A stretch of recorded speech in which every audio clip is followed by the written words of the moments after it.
In this video, I'm going to show you how to rip out multiple rows of knitting by removing your knitting needles and putting them back in your work. You can see I have a little hat here, and I started out with some purple and transitioned to pink.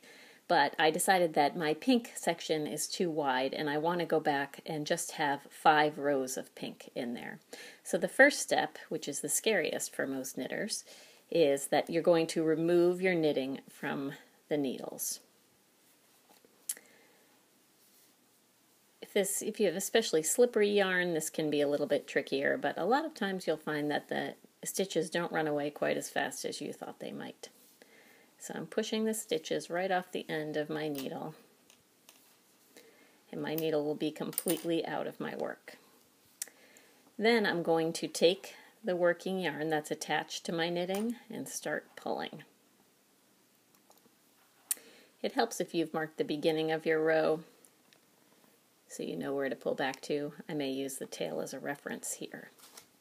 And you're going to pull out your knitting, pull out the yarn, until you are 1 row away from where you want it to be in the end. So you can see I've placed a marker where the beginning of my round is so that I have an idea of where I want to start putting my work back on the needle. I have ripped it out until I have 1 more row than the number I actually want left on there.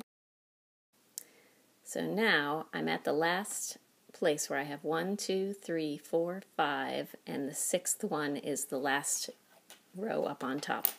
As I take out the last row, I'm going to insert my needle into the front of each of these stitches. As I pop that yarn out, I'm going to insert the needle. And so now I'll have 1, 2, 3, 4, 5 rows of pink on there. Again, it's like unknitting.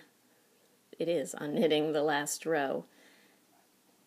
What this does is it makes it a little bit easier to control the tension. If I ripped out this 6th row of pink and tried to shove my needle into the stitches, each time I put the needle in, it pulls on the stitch next to it.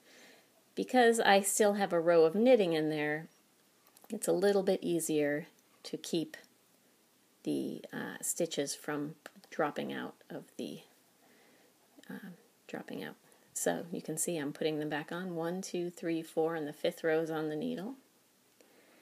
And that's how I'm going to make it work all the way back around, unknitting the last row. I hope this makes it a little less scary to take your needles out and rip out large quantities of knitting.